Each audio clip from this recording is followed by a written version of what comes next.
New details are emerging in the story of a violent white supremacist gang that made headlines last year for targeting attacks in California.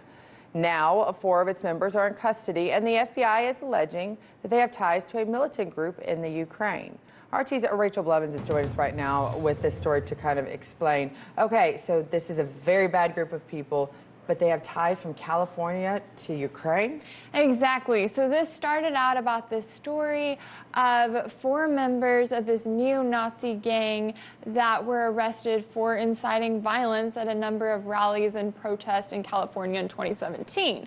But it turns out that there's actually a lot more to this story, and the FBI recently released their criminal complaint, and they revealed that these 4 members that were arrested had apparently taken a trip overseas in the spring to allegedly celebrate Adolf Hitler's birthday, and while they were there, they visited Ukraine, where now they're saying that they met with members of the Azov Battalion and were actually working with them.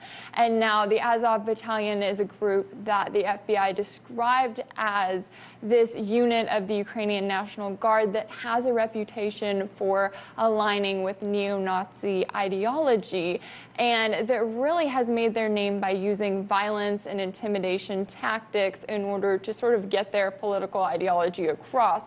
Now, that includes interfering in local elections, in court proceedings, and even interfering with journalists and media. So now the idea that this group here in California was much more than just a group of guys who were starting fights at a rally on a college campus, that they could actually be working with a military unit out of Ukraine, has created a lot of concern, essentially, and it's really got people talking and wishing that the media would cover it to talk about what was actually going on here and if any other groups were involved. Well, that's the thing. I mean, we hear the story coming out of California, very isolated. However, is this starting to spread? Is this something that's popping up in other, maybe even more rural places, that thanks to the internet, that these guys can all connect?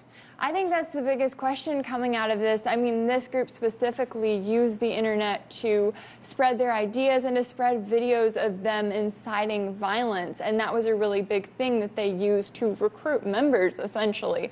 So a lot of these people that joined knew what they were getting into, and I think that a lot of people watching at home, they may look at it and say, well, I'm not at the campus on Berkeley at a really big politically charged rally, so I don't have anything to worry about.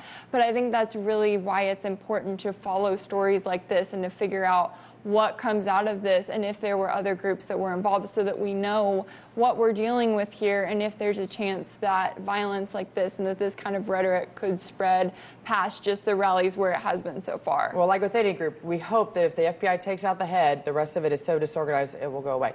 Thank you so much for following this, Rachel. Thank you.